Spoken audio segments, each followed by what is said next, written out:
திருமால் தசரதன் மைந்தனாய்த் தாரணியில் அவதரிக்கும் திருவுளச் செயல். நண்பர்களே வணக்கம். அருளின் கடலான திருமால் தேவர்களையெல்லாம் வானரங்களாய் பிறக்கும்படி கட்டளையிட்டதை முந்தைய பாட்டில் கேட்டோம். சரி, தேவர்கள் வானரங்களாய் போனால் ராவணனை அழிக்க வேண்டிய அந்த முக்கிய பணியை யார் செய்வது? அந்த பரம்பொருள் எங்கே போவார்? கேளுங்கள், இந்த பாட்டில் அவரே சொல்கிறார். மசரதம் அணையவர் வரமும் வாழ்வும் ஓர் நிசரத கணைகளால் நீரு செய்ய யாம் கசரத துரக மாக்கடல்கொள் காவலன் தசரதன் மதலைவாய் வருதும் தாரணி. அற்புதமான பாட்டுங்க இது. கம்பன் எப்படி ஒரு பெரிய விஷயத்த நாளே வரில எவ்வளவு அடக்கமா, அதே சமயம் எவ்வளவு கம்பீரமா சொல்றார் பாருங்க.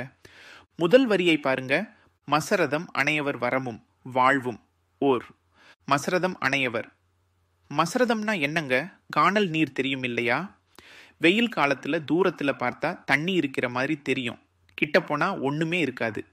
அது மாதிரி அரக்கர்களோட வாழ்க்கை, அவங்களோட வலிமை எல்லாம் ஒரு காணல் நீர் மாதிரிதான்னு கம்பர் சொல்றாரு. நிலையற்றது, மாயையானது.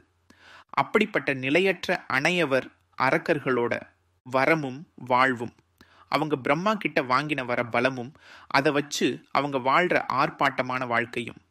அடுத்த வரி, நிசரத கணைகளால் நீரு செய்ய யாம். அந்த காணல் நீர் மாதிரி இருக்கிற அவங்க வரத்தையும் வாழ்வையும் என்ன செய்ய போறாராம்? நிசரத கணைகளால் நீரு செய்ய. நிசரதம்னா உண்மை, பொய்யாகாதது. நிசரத கணைனா குறி தவறாத அம்பு, நிச்சயம் ஜெயிக்கிற அம்புன்னு அர்த்தம். பொய்யே இல்லாத, குறி தவறாத, நிச்சயம் வெற்றி அடையக்கூடிய எங்களுடைய அம்புகளாலே நீரு செய்ய சாம்பலாக்க, அதாவது முற்றிலுமா அழிச்சிற. யாம், இந்த இடத்துல யாம்னு சொல்றது யாரு? அந்த பரம்பொருள் திருமால். நான்னு சொல்லாம யாம்னு பன்மையில சொல்றார். தன்னுடைய பெருமையையும் தன் கூட வர்ற மற்ற தேவர்களையும் சேர்த்தோ இல்லைன்னா இறைமையின் கம்பீரத்திலேயோ இப்படி சொல்றார். நாங்க. அடுத்த வரி யார சொல்லுது பாருங்க. கசரத துரக மாக்கடல்கொள் காவலன். கஜம்னா யானை, ரதம்னா தேர், துரகம்னா குதிரை. யானை, தேர், குதிரை, காலாட்படைன்னு 4 படைகளும். மாக்கடல்கொள் மகா, அதாவது பெரிய கடல் மாதிரி திரண்டிருக்கிற படையை வச்சிருக்கிற. காவலன், அரசன். யாருங்க அந்த அரசன்? தயரதன். 10 தேர் படையை வென்றவன்னு ஒரு கதையும் உண்டு தயரதனுக்கு. தன்னோட நாற்படை கடல் மாதிரி இருக்குன்னு பெருமைப்படுற அரசன் அவரு. அப்படிப்பட்ட தசரதன். மதலைவாய் வருதும் தாரணி. அந்த தசரதன் மதலைவாய் வருதும் தாரணி. மதலைன்னா குழந்தை, மகன். நான் அவனுக்கு மகனா பிறக்க போறேன். வருதும் வர்றோம், யாம் வருதும். நான் அவனுக்கு மகனா பிறக்க போறேன், பிறந்து இந்த பூமியில அவதரிக்க போறேன். தாரணி, தாரணின்னா பூமி மொத்தத்துல.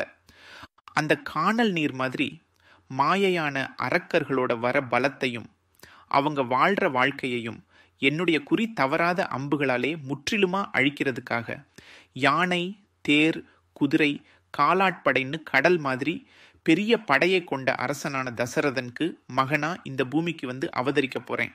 பாத்தீங்களா?